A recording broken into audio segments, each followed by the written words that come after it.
أعوذ بالله من الشيطان الرجيم بسم الله الرحمن الرحيم إن الذين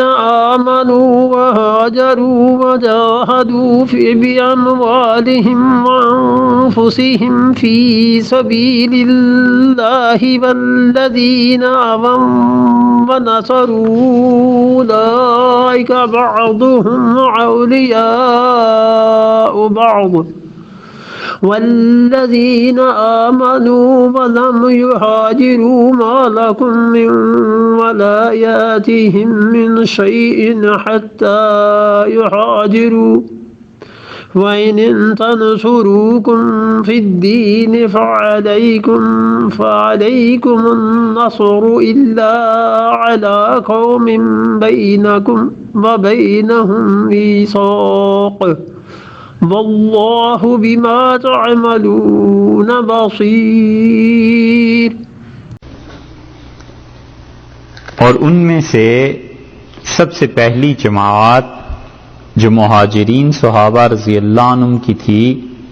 اللہ تعالیٰ نے ان کا ذکر کیا اور یہ فرمایا کہ ان الذین آمنوا، بلا شک و شبہ وہ لوگ جو ایمان لائے، وہاجروا اور جنہوں نے ہجرت کی، یہ سارے مہاجر صحابہ رضی اللہ عنہم اس میں آ گئے، اور ان کے آپس میں درجات تھے۔ کچھ لوگ وہ تھے جنہوں نے ہجرت کی ہے رسول اللہ صلی اللہ علیہ وسلم کی طرف، 2 ہجرتیں، وہ مکہ مکرمہ سے حبشہ گئے اور پھر حبشہ سے مدینہ منورہ آئے، یہ 2 ہجرتوں والے، جن میں حضرت عبداللہ ابن مسعود رضی اللہ عنہ اور حضرت عثمان رضی اللہ عنہ جیسے بڑے لوگ بھی شامل ہیں۔ اور کچھ نے قہری ہجرت کی، جیسے حضرت عمر اور حضرت ابوبکر رضی اللہ عنہم، کہ انہوں نے ہجرت براہ راست مکہ مکرمہ سے مدینہ منورہ کی۔ اور ایک ہجرت وہ ہے جو صلح حدیبیہ کے بعد ہوئی ہے، کہ حدیبیہ کے سال میں جب یہ معاہدہ ہو گیا کہ اب 10 سال کے لیے جنگ نہیں ہوگی۔ اس صورت میں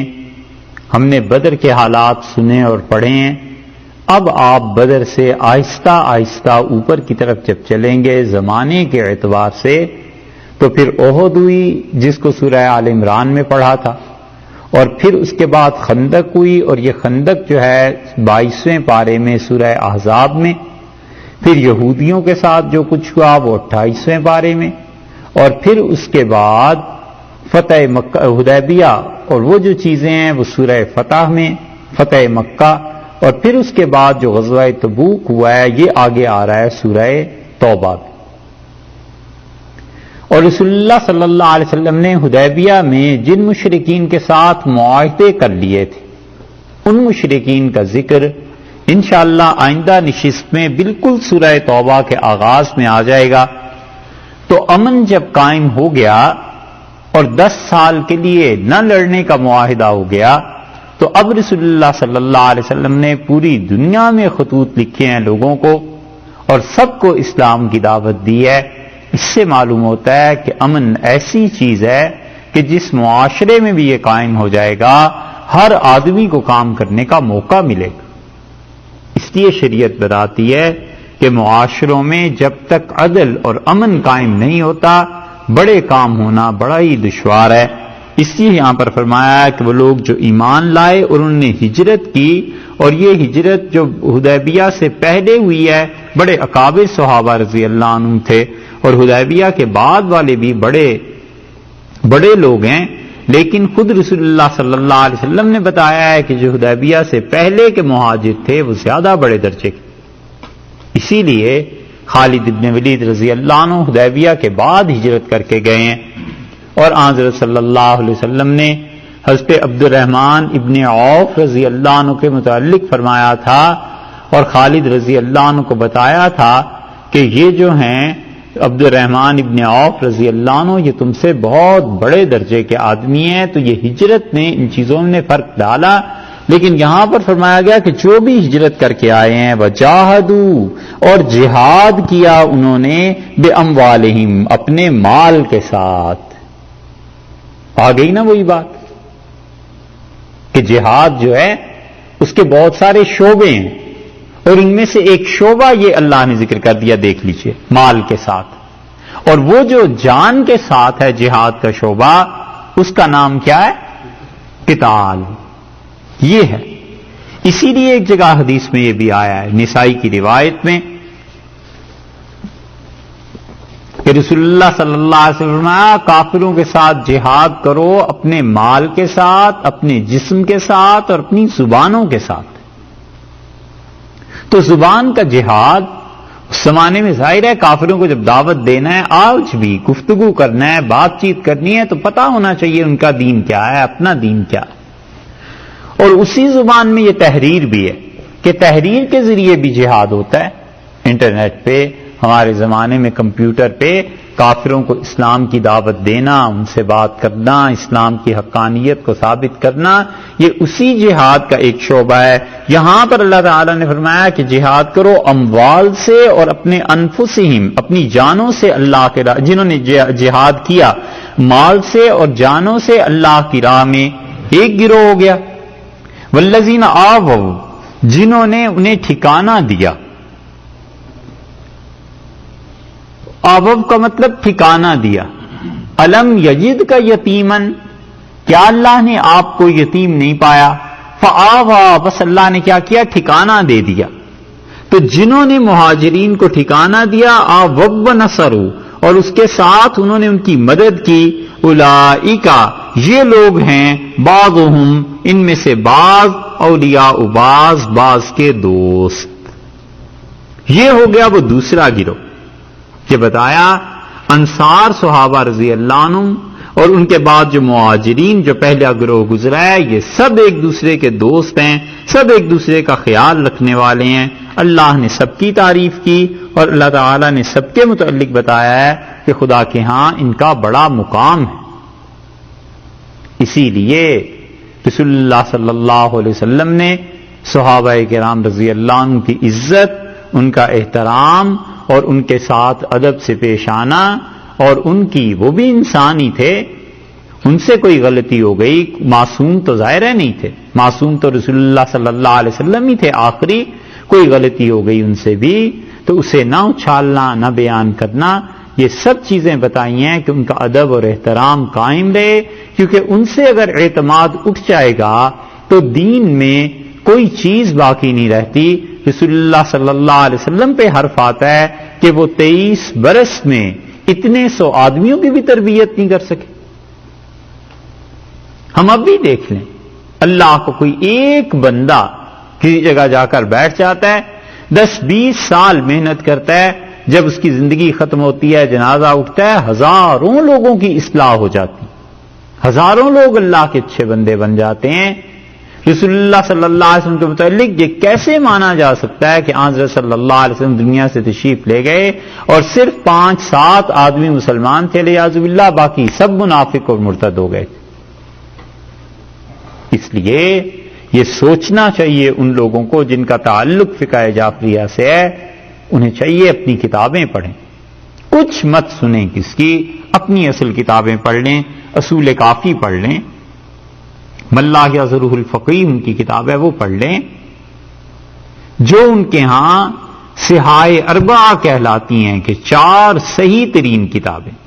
ان کو پڑھ لیں، اسی سے پتہ چل جائے گا کہ کیا کیا لکھا ہے. کوئی نہیں پڑھتا اور بس محض اپنے اس باپ دادا سے جو کچھ سن لیا دیکھ لیا اس پہ چلتے جاتے ہیں. صاف صاف وہ لوگ کہتے ہیں کہ رسول اللہ صلی اللہ علیہ وسلم کے انتقال کے بعد سب مرتد کافر ہو گئے تھے والعیاذ باللہ، اور خلافت کے چکروں میں پڑ گئے تھے، بس 5-6-7 آدمی رہ گئے تھے، بہت احسان کرتے ہیں تو 8-9 تک پہنچا تھا. اللہ نے کہا ہے یہ سب کے سب لوگ آپس میں ایک دوسرے کے دوست تھے.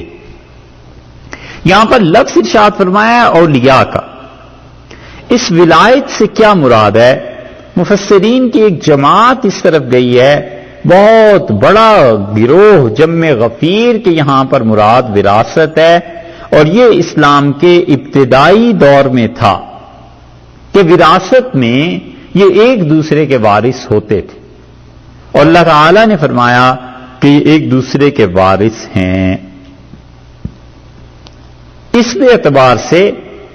جب سورہ نساء کی آیت نازل ہوئی ہیں آیات، تو اس میں تو وراثت میں اللہ نے بتا دیا کہ کس کس کی کیا وراثت،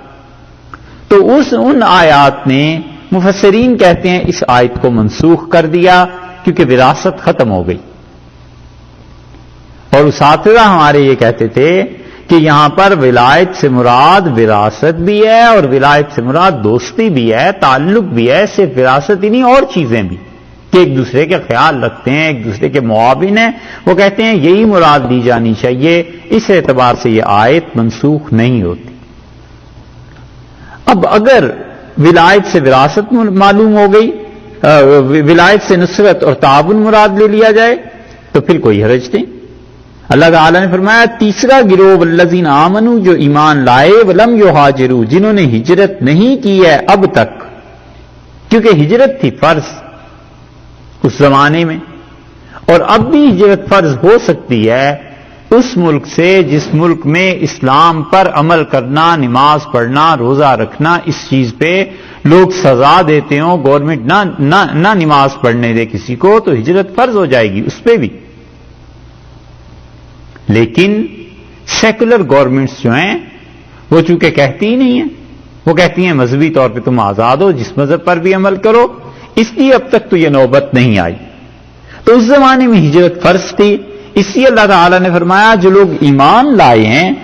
اور انہوں نے ہجرت نہیں کی، مالکم، نہیں ہے تمہارے لیے، من ولایتہم، ان کی ولایت سے، ان کی دوستی سے، یا یہ فرما دیا ہے کہ وہ لوگ جنہوں نے ہجرت نہیں کی ہے ان کے پیسے سے۔ اگر وراثت مراد لے لیں تو پھر بات یہ ہوئی کہ جو لوگ ایمان لائے اور انہوں نے گھر نہیں چھوڑا، تم کو ان کی وراثت سے کوئی کام نہیں۔ مالکم من ولایتہم من شیء حتی، یہاں تک کہ یہاجروا، وہ ہجرت کر آئیں۔ اگر وہ ہجرت کر کے آئیں گے پھر وراثت میں ایک دوسرے کے وارث ہو سکتے ہیں یا دوستی میں۔ وَإِنِ اسْتَنصَرُوكُمْ،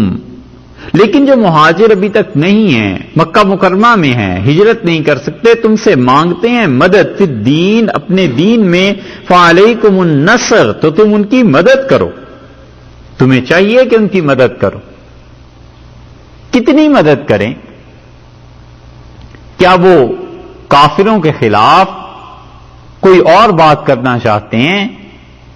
تو کیا ان کی مدد کی جا سکتی ہے؟ اللہ نے فرمایا الا علی قوم، ہاں دیکھنا وہ قوم، بینکم و بینہم میثاق،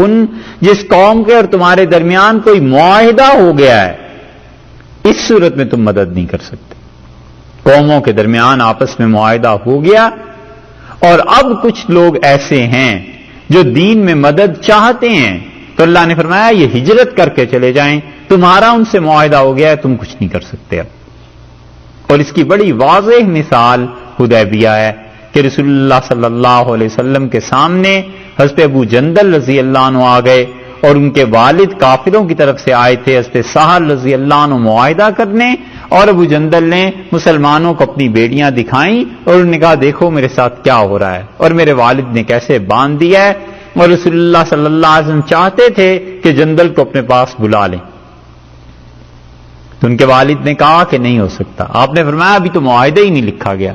کہا کچھ ہو جائے بات طے ہو گئی ہے، میرے بیٹے کو واپس بھیجنا ہوگا،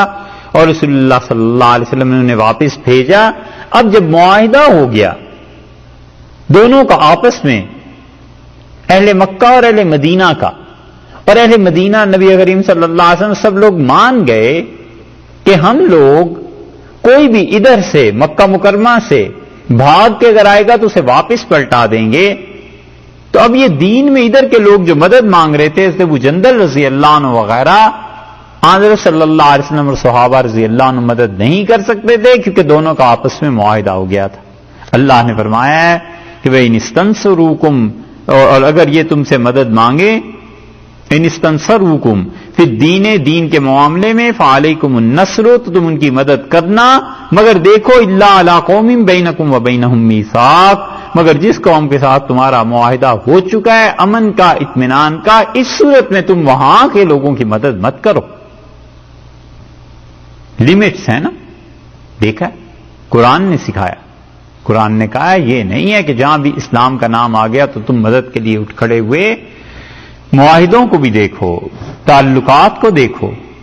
یہ وہ چیزیں ہیں جو حدود میں رکھتی ہیں انسان کو، اور انہی کی وجہ سے مسلمانوں کا اثر اور رعب تھا.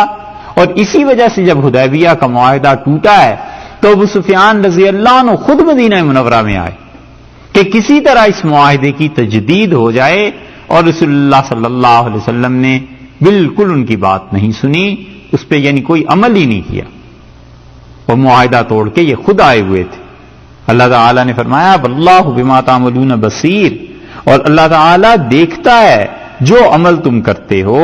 وہ خدا کی نگاہ میں ہیں. تو دیکھو تیسرا گروہ جنہوں نے اب تک ہجرت نہیں کی ہے، ان لوگوں کو تمہارے ساتھ وراثت کے باب میں کوئی تعلق نہیں جب تک کہ یہ لوگ ہجرت نہ کریں. لیکن ان کا خیال کرنا